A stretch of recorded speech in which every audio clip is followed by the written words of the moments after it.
50 years ago, Australia was a very different place.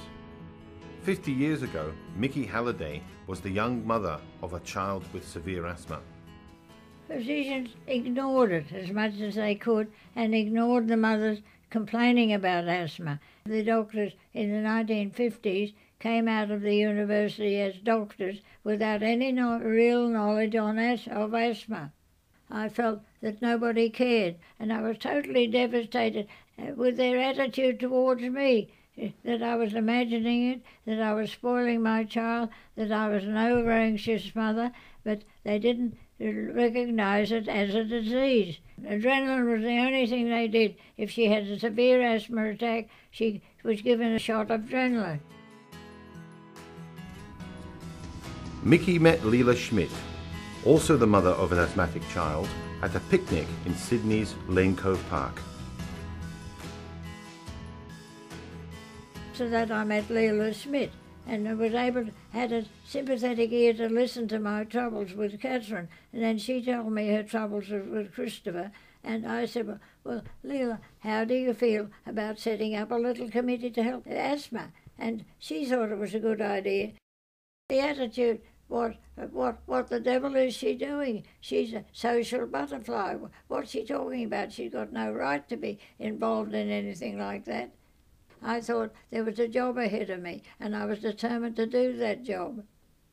In 1961, the Asthma Foundation of New South Wales was founded and the first office opened at number 17 Bond Street. Leela and I went into Bond Street, and we were absolutely amazed with what happened. It was just as if a flood had started, and people running up our stairs. God bless you, God bless you. When did you have the idea of starting this? Well, this has been needed for so long. We were overwhelmed with offers of help. We were just absolutely overcome with the assistance offered by the public. The Foundation's purpose was to raise money for asthma research, and they were immediately successful.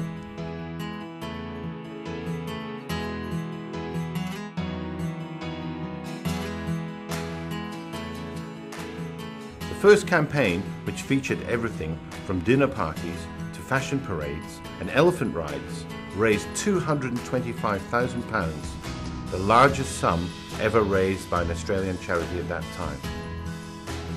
That would equate to millions of dollars today. This money helped to kickstart asthma research in Australia and the careers of young researchers like Anne Woolcock, Judy Black, Ewan Tovey and Sandy Anderson, whose pioneering work has earned them world renown.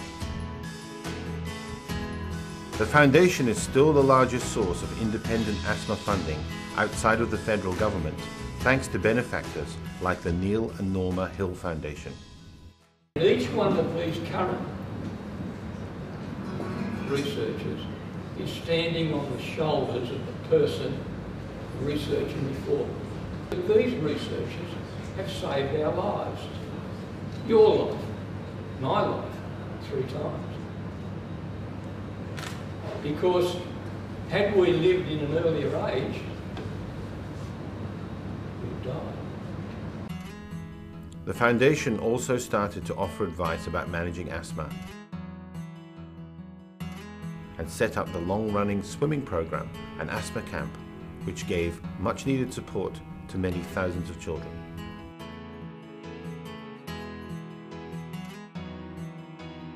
The history and origins of the Foundation have informed our purpose, which is to support people living with asthma today and to free the community from asthma tomorrow. And we remain committed to the values of excellence, integrity and independence, values which have helped create the great organisation we have today.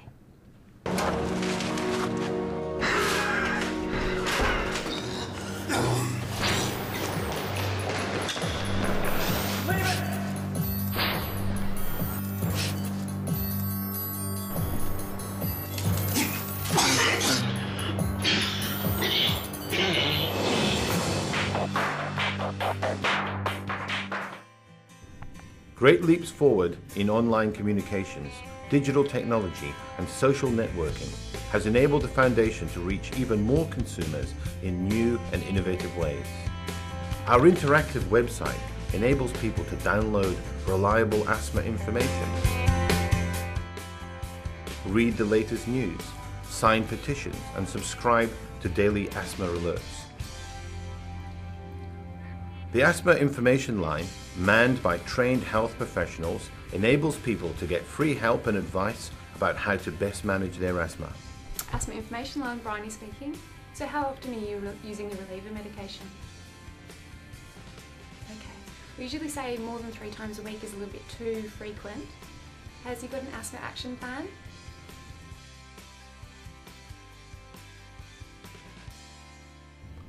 We have formed partnerships with great institutions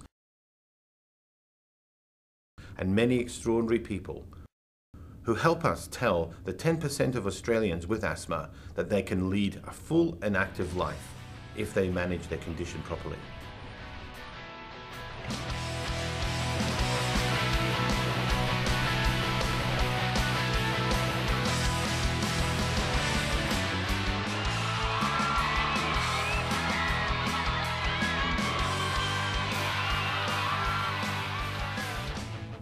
Our independence has also allowed us to advocate strongly on behalf of the 800,000 asthma consumers in New South Wales. In recent years, we have run high-profile campaigns against smoking, gas and coal-fired power generation, and unflued gas heaters in schools. A medical professional that I knew warned me about the unflued gas heating and said that I really needed to have a serious look at that because it would impact on the children's health. Well, unfortunately, he can't go anywhere now without a puffer, so this has really damaged him. I don't know if he'll grow out of it or what the long-term consequences will be, and I just feel appalled that this has happened. And, you know, in a family that never had asthma at all with anybody in our entire extended family, it's very disappointing to me that my little boy now has that. Well, the Asthma Foundation and the asthma community have made some magnificent improvements over the last 50 years, but of course there is always more to be done. Australia still has the highest, or one of the highest, incidences of asthma anywhere in the world. And the simple message is if you control your illness, if you control the disease, you'll have a better quality of life that you and your family deserve. I'm sure Leila would join with me in saying thank you for all the work you have done over the 50 years and that you've achieved far more than we ever anticipated.